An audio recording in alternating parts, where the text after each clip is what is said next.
everyone, this is Katie from Katie Loves Classic Books, and I'm here today with my June wrap-up. So let's get to the books. So the first book I read in June was The Castle of Otranto by Horace Walpole. This was published in 1764, and I gave this 3 out of 5 stars on Goodreads.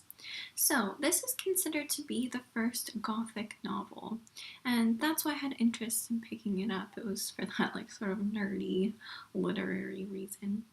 And so because not only did this influence, other Gothic novels, I feel like it helped influence just even the horror genre in some respects today, so that's pretty cool.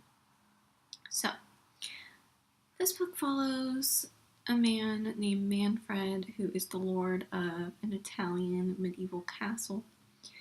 And on the day his son is to be married, his son dies in a mysterious and kind of ridiculous way.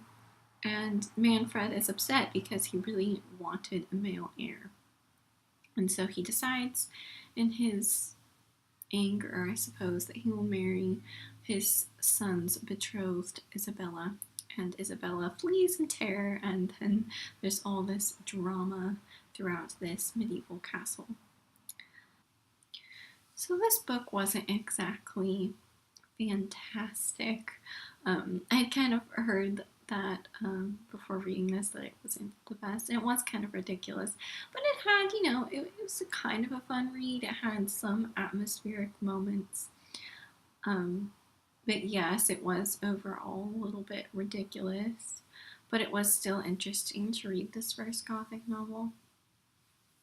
I found it interesting to consider, not only in this book, but in other Gothic novels, at least that I know of, there's this strange dynamic going on where there's usually a female and she's kind of in a scary position and she wants to flee in terror, she's trapped or something, because of an older man. And the older men in these tales are shown to be kind of evil, very lustful, and they either imprison or cause the girl in question to flee. And the younger men seem like they're okay. And so I was thinking that was a really interesting dynamic that they want to show. I mean, the fact that they show, the women to be really pure and trying to protect their virginity, that's very much a product of its time. But the fact that they're in danger from these older men, these very young girls, is rather interesting because Gothic fiction kind of almost shows these dramas going on in the subconscious, and obviously in that time period there was some freaky dynamic there between the older men and the young girls. But I found this interesting because this still seems to be an issue today, so I found this relevant, I guess, in that respect. I know there's all sorts of issues, but I know that many young girls face kind of not very good advances from older men that are rather unsettling and creepy and not appropriate because the girl is underage. That's especially not good. And I remember my own teenage years, kind of being freaked out and bothered by that dynamic. So my point is, I found that interesting and kind of a dynamic going on in Gothic fiction that is still relevant. And we may not be, or younger girls may not be fleeing through medieval castles and trying to get out of undesirable marriages, but yet in a way we are. So interesting to think about. So that was maybe the only interesting social dynamic that this book kind of illustrated, and other Gothic fiction illustrates that I feel is still relevant. But other than that, yeah, it was kind of fun, but it wasn't like a magnificent piece of literature, so I don't know how highly I recommend this. If you really are curious about the first piece of Gothic literature, then pick this up. It's not terrible. You could find it interesting. But if you just are interested in a really good Gothic read, I actually recommend Anne Radcliffe's The Mysteries of Udolpho. I actually found that just to be a really fun and rather good book. So that's that. The book I read in June was Lightening by Dean Koontz, and this was published in 1988, and I gave this 5 out of 5 stars on Goodreads. So I was really pleasantly surprised by this, and I was just really hooked and invested in the characters, so that's why I gave it 5 out of 5 stars. Now, Dean Koontz is not an author I would have ever thought I would pick up. I mean, he's known for pretty much writing thrillers, and this is a thriller with some other elements. And that's just not something I'm particularly interested, I read a lot of literary fiction and classics and not so much like genre fiction. But Dean Koontz used to come in, well, he might still come in, to a place I used to work. And I would see him like all the time, like multiple times a week. And him and his wife are super sweet. And I just thought that since I'm such a big reader, I might as well read his books. So this is not the first book of his I've read. I've read Odd Thomas, which I enjoyed and was pleasantly surprised by, but I didn't love. Now this was much better, and I maybe will become a bigger Dean Koontz fan now. I don't know. So this book follows a woman named Laura from birth, and it seems like every time something bad is going to happen to her, this mysterious man shows up and changes her fate. And as the novel goes on, we realize how he does this, why he's doing this, and also kind of the fate of the world at large that Laura and this man are kind of wrapped up in. So this had a science fiction element to it that I really liked. So I won't spoil what that is, because if you do want to read this book, that probably should be a surprise. You want to know why this mysterious man is doing what he's doing and how he's doing it. But I did really enjoy that element. Yeah, and this did what I guess a thriller is supposed to do, in the fact that I was just hooked into it and constantly wanting to know what happened.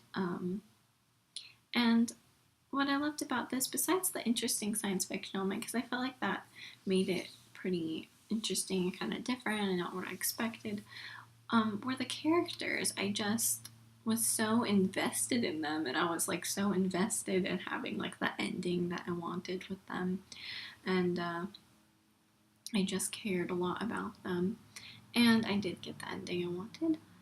I kind of wish it was a little bit more fleshed out than it was, but I was still satisfied at the end, I suppose.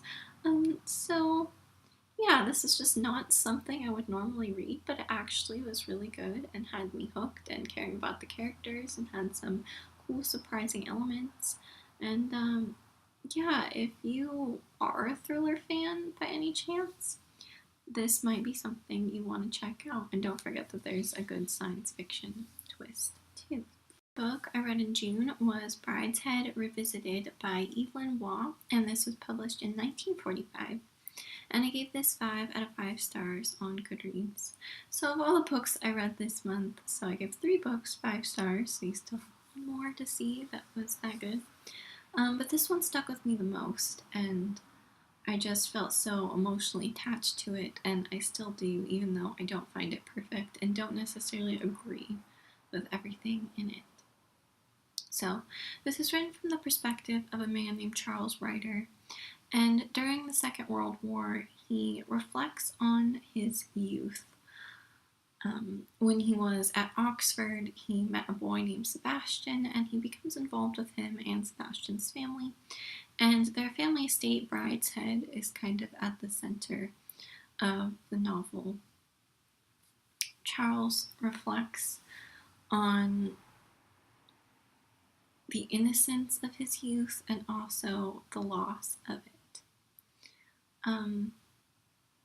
For one, the writing in this was so beautiful. I thought had the best writing I've read in a while, which was such a relief to me because I get really tired of like not particularly beautiful writing, you know, especially like contemporary books and the writing is rather plain. I get tired of that. I want rich, beautiful writing and descriptions. And this book had that, and it was just a pleasure to read all the lovely words in this book. Waugh wrote this during the Second World War, and he said he was so hungry at the time that he like made this almost a feast of words, although he thought it was too rich, like, and that if you didn't look at it from the perspective of the time he was writing in and understood why he did that it would seem a bit too much, but I didn't find it too much at all. Like I said, I wish more things were written this beautifully. Yeah, so this is a book about nostalgia, about youth, about innocence, and the loss of it. It's about love in a complicated way, a disappointing way. Charles's relationships are very interesting. He has a relationship with both Sebastian and his sister Julia. It's never explicitly stated that Charles is homosexual, and I personally feel like, based on everything in the book, I don't think his relationship with Sebastian was sexual. I think their relationship, but he states that he was in love with him, so, and that he was his first love, and I truly think they were in love with each other, but in the innocent stage of their life. One character puts it so wonderfully in that it's like a romantic friendship, and I thought that was interesting. So I do think it was a homosexual relationship without the sexual part, if that makes sense. And then I think it's interesting he falls for Sebastian's sister Julia because Julia is said to physically resemble him.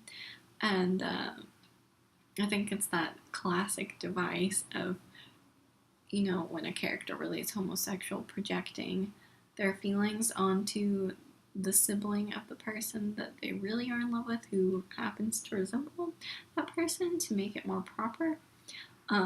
Yeah, so I thought that was kind of interesting that that's how that went down. Yeah, and this is about charm and I don't know what happens, I guess, when you get taken in by it, and that it can kind of hurt you and not be so taken in by charm. There's a wonderful quote from one of the characters. He's talking to Charles and how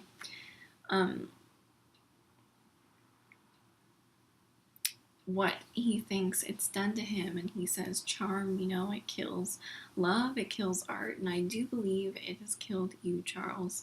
I don't know if that's the exact quote, but it's something very much like that, so that was an interesting element.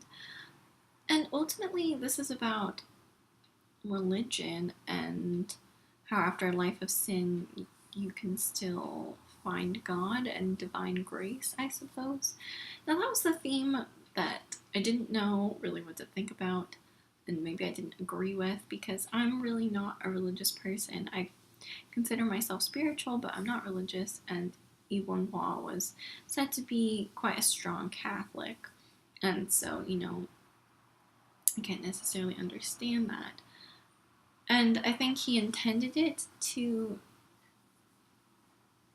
show this possibility for divine grace after just decadent, sinful, crazy life. But I kind of don't feel like it read that way very well. Some people think this actually, even though he didn't intend it that way, speaks more against religion than for it.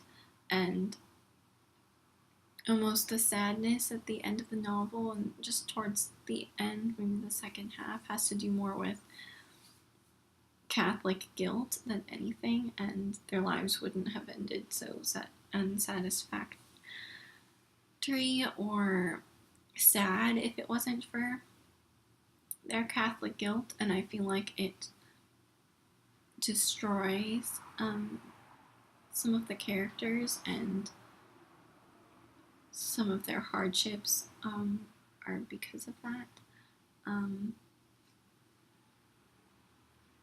Yeah, so it was interesting to consider, but yeah, like I said, I'm not sure if I agree with that, but yeah, I was very fascinated by it.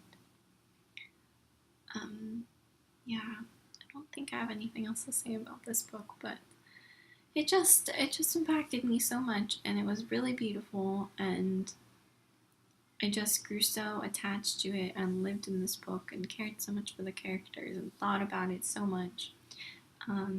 Even though, like I said, it wasn't quite perfect because I don't know if I agree with everything, but yet it's so interesting to consider. And just of all the books I read this month, I really strongly recommend this one. Alright, the fourth book I read this month was The Bees by Laline Paull, which was published in 2014, and I gave this 2 out of 5 stars on Goodreads, so I very rarely give 2-star ratings.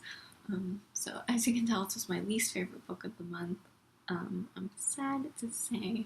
So this follows a bee. This is written from the perspective of a bee called Flora 717, and she is born as a worker bee, and she works the lowest job as a worker bee in sanitation, but she has a secret that makes her different from her sisters and can change the fate of her hive. So this book had a lot of potential. I thought it was a really unique idea. I did read this. So last month I read Watership Down by Richard Adams, which is from the perspective of rabbits. And that I thought was really interesting, but that's kind of a classic at this point. And this is more recent, so it did some things similar to Watership Down, so I was fascinated by it. And yeah, I thought, wow, a book from the perspective of a bee, totally marketed at adults. Like, wow, that's really interesting and unique, and kind of like Watership Down. I thought Watership Down was cool. So I can only imagine what you can do with bees, and plus, you know, the decline of the bee population is kind of a big issue right now environmentally. So, yeah, I thought it was unique and had a lot of potential. And it did not live up to that. The bees didn't seem natural enough, for one thing. She did describe what it's like for a bee and what a bee's life is like, but the way she described it made it seem so human that I thought it was like some weird made up thing. But then I'd go and look it up and I'd be like, no, bees really do that, but why aren't you relating it in like a more natural way? So I believe it's a bee and not human.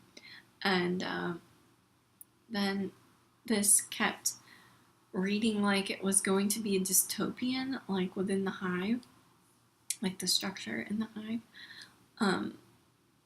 And I couldn't figure out to the very end whether it's going to be that or not. And it was even marketed as a dystopian, and it was not a dystopian, at least not by my standards. And plus, I'm glad it wasn't, because that would have been really weird. Like a bee dystopia, I'm like, no. So that was strange. And then she started to touch on environmental stuff, like very slightly, and then she didn't go there. And I just think if you're gonna write a book about bees from a bee's perspective, you should make it somewhat environmental. And yeah, but she just barely touched on it, so I really just don't know where she was going with this. She didn't make bees seem natural enough. She didn't really go through the dystopian thing, but she made it seem like that the whole time, which is just plain old weird. And then she didn't capitalize on the environmental aspect that she could have. So yeah, so much potential, unique concept that was not executed very well. I am kind of glad I read this book only because it made me look up bees. And I read so much about bees. I watched a bee documentary. And I was like really fascinated. Like, I had no idea how much bees do and like how complex their lives are. And I just had an entirely new appreciation for bees. So at least I got something out of this, and then it made me look up bees because I wouldn't have done that in depth otherwise, but I really did, and bees are really cool. So I don't recommend this book, but I do recommend you just go look up bees because they're really fascinating, and you'll get way more out of that and just the wonders of nature than you will out of this book. So yeah, I'm pretty sad that this was a disappointment. This is the author's first novel too, and it just happens sometimes with that. They have this cool idea, but they just don't execute it right, and that's what happened, and just a big disappointment. The book I read in June was Kusa Makura by the Japanese author Natsume Soseki, and this was published in 1906, and this was the third and final book I gave 5 stars to.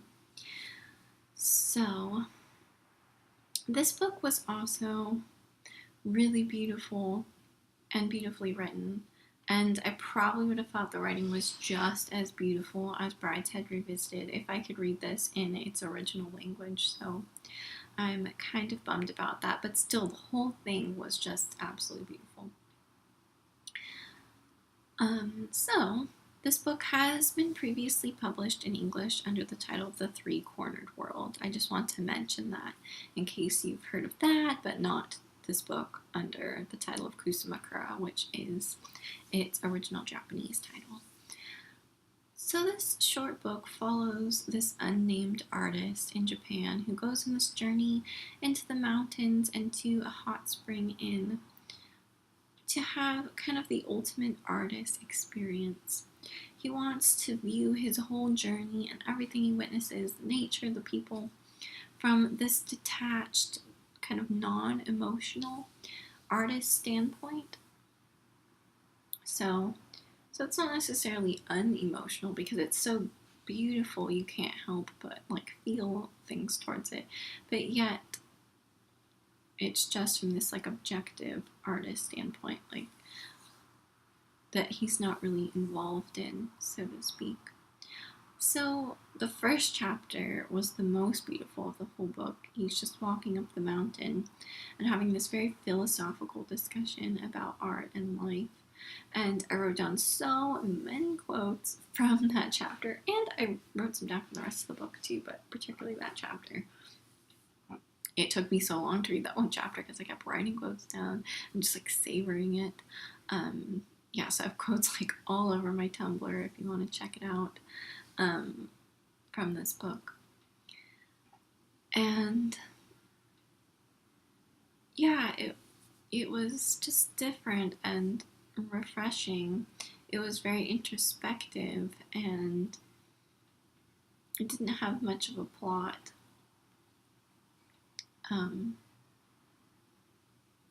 It was just really a word painting and almost an experiment, you could say.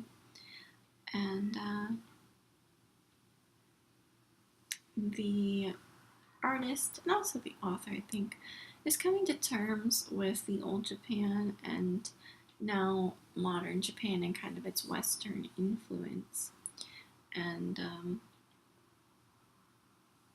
he keeps comparing the two, and he does think that a lot of Japanese things are better to Western culture. But the way he puts it, I don't know, you kind of end up agreeing with him a bit, perhaps. Some people call this a haiku-style novel, and I can see how that's true. It's not written in like as a haiku, but it has haikus throughout. What I mean by that, and I think what others mean by that, is that all these moments in the book, they have the simplicity of a haiku, and yet this just total absorption in the present moment with something that kind of blocks out the rest of the world and all the human dramas going on, which is the goal of the artist in the book. and that was really cool and beautiful and refreshing. There's a girl in the book that's pretty important called Nami, and I thought before I read this book she'd be a love interest, but she isn't. She's a rather interesting life. You find out a bit about her, but then it's never really completed. And she acts pretty weird. So that was a strange part of this book, but he views her like he says he will, through this detached, non-emotional standpoint of an artist, and just kind of views her life and herself as if she's in a painting or something. I don't know. It was interesting. So, yeah, just very different, kind of unlike anything I've ever read before. Very beautiful, very philosophical, a word painting and a work of art in itself. A meditative reading experience. This book also just seems to have an element of Zen, just the way the author or the artist looks at things seems to kind of go with Zen very well, even though that's never like explicitly stated. Yeah, very interesting, very beautiful, and a Japanese classic I'm very glad to have read, and I definitely want to read more of this author's work.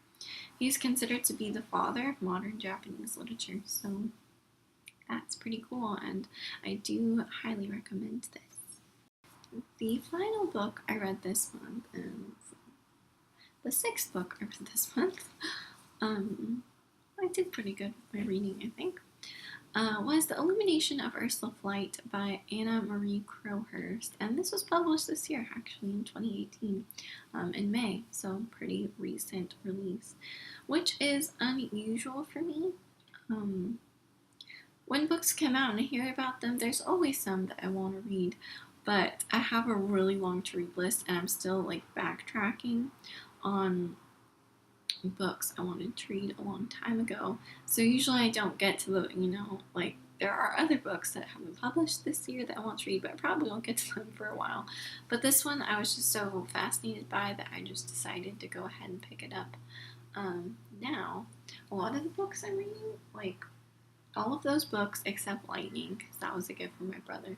But the other books I read this month were all things I wanted to read in 2015, if you will believe that or not. So I'm still catching up on books from 2015. But I feel like I do a good job of making sure that I really go back through my to-read list and read everything I wanted to read, because if I didn't do that, I don't know, I feel like I just wouldn't get to things I wanted to read a long time ago. So, yeah, and there's just so many books I want to read. I don't know how I'm ever going to read them all. Anyways, so this book, I gave it 4 out of 5 stars. So this is a historical fiction novel set in the 17th century in England and follows a girl named Ursula Flight. We follow her from her birth until, I don't know, like early adulthood, I want to say.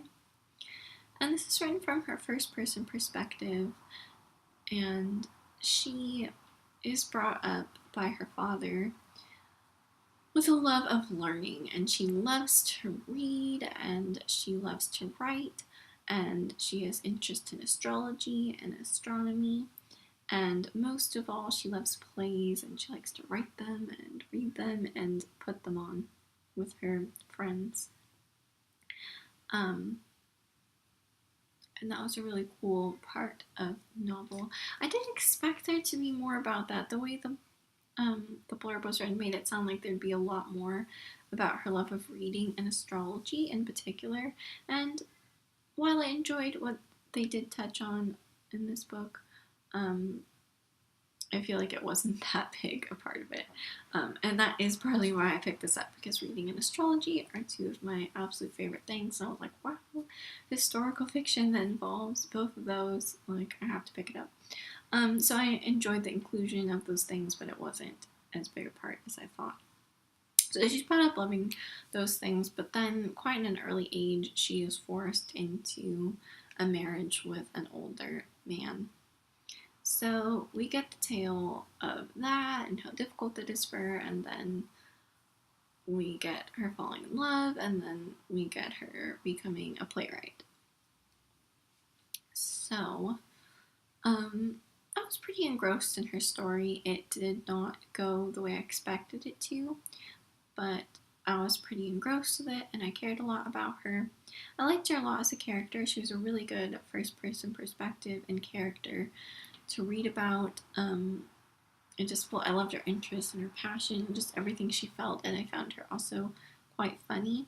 There were sections in the book, and I really didn't know how it was going. That was going to go. They're written as if they're like play scripts, and then there are like lists, and then like some are like journal entries. And at first, I was like, oh, okay, I don't know how that's gonna go. But I found those parts really enjoyable, and those are the parts that give you some humor in situations that are actually quite difficult. So I enjoyed that, and it showed Ursula's personality even more so, and that was cool. And then it kind of all ties up together at the end, and there's a greater purpose to those parts too, so that's cool. I did love Ursula's success, and I sympathize with her through the bad things and just, what a lot of women went through during this time period. Like, it's rough to read about. You're like, wow, that sucks. And I rooted for her with her success, and I wanted her to have the life she wanted and to follow her passions. I thought that was, those were all important things. I just feel like one of my biggest problems with the book was that I feel like we could have been shown, like, life for women in this time period was pretty hard, and marriage was usually pretty hard. But against all odds, this one woman, can follow her dreams and her passions, which is cool. I feel like we could have been shown that without the kind of message of she doesn't need a man and not finding love. I don't know. I thought that was too strong. And like, I know not everyone's life is going to end up like that. Someone's life really, they might have a really rough time and they follow their dreams and they might not find love. Okay. But I feel like it wasn't just portrayed as like that's her life. I felt like it was kind of a message that way. And I feel like I had enough like good messages about her following her dreams and the toughness of the period and kind of the repression of women that we didn't need anymore. Like, I feel like she could have gone from the extreme of the tough marriage and the repression to being able to follow her dreams and be herself, but also finding love in somebody that like honors that. And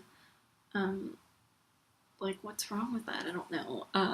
So I was a little annoyed by that and felt it to be like one of those very strong feminist messages of 2018, and I feel like it's one of those that just swings to a really like far side of the pendulum, and it's like, okay, we don't want to do away with love altogether, and like following your passions and being yourself doesn't mean that you can't find love, because that's just an extreme. If we go to like serious repression to like, oh, we're just gonna be by ourselves now, yeah, I don't know, that's just like something that a lot of things these days gets me like irked about. I always like want to find a happy balance, and yeah, so I still like enjoyed the ending and how it went, but I was frustrated by that a bit. And then I really liked Ursula as a character, because she really was quite fantastic, and as this was written from her perspective with all the fun inclusions of the play scripts and whatnot,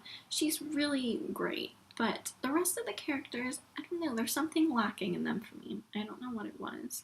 Like, the ones you're supposed to like, I just didn't get her bond with as much, and the ones, well, some of the ones she didn't like, I got, but yeah, I don't know. They just weren't explored as in depth, and their relationship to Ursula wasn't explored as in depth sometimes as I would have wanted.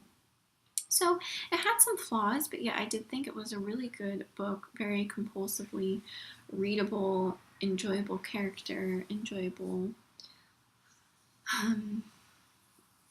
I don't know, time period, I suppose, what was going on. I did have a hard time at first, like, distinguishing this time period, the 17th century, from, like, other older periods of English history. Like, at first I was like, okay, I don't know what the difference is between the 17th century right now and like Victorian England. But then once she moves to London and gets more involved in the theater world, I felt like I was in the 17th century more. I really like a lot of description and to really just be able to see and feel where I am when I'm reading a book. So it's always something I'm more critical of. Yeah, so it wasn't perfect, but yet it was really enjoyable, and I do recommend it, just keeping all those things in mind. But for historical fiction, particularly about what a woman's life was like in the 17th century, and then the involvement of theater and stuff was cool. And there were women playwrights in the 17th century. I had to look that up too, because I was like, that wasn't even a thing. I don't know why we write this, but this one lady was mentioned in here, and I looked her up, and she was real. So I guess it was a thing, just not exactly the norm, and she would have gone through a lot of obstacles at the time. So it was interesting to read about that. This is Anna Marie Crowhurst's first novel, so I think that's why, like I talked about with the bees, with debut novels, they just aren't quite perfect yet, but I thought this was much better than the bees, and I see a more promising future for her if she continues to write, because this still had a lot of good to it. And yeah, so I am interested to see if she writes anything further and what that is like. So those are all the books I read in June. I hope you enjoyed this video. If you have read any of these books, or have something to say about them, or have something you think I would like to read, please comment below. If you want to check out my written reviews and whatnot, I'll link my Tumblr and my Goodreads. I also have a Patreon account if you feel like supporting me on there. That's always wonderful, and it helps me to keep getting books and reading. And if I reach a certain number Patreons, I will put out more exclusive content, but I haven't done that because I really don't have that many. Anyways, yes, I shall see you next time. Bye.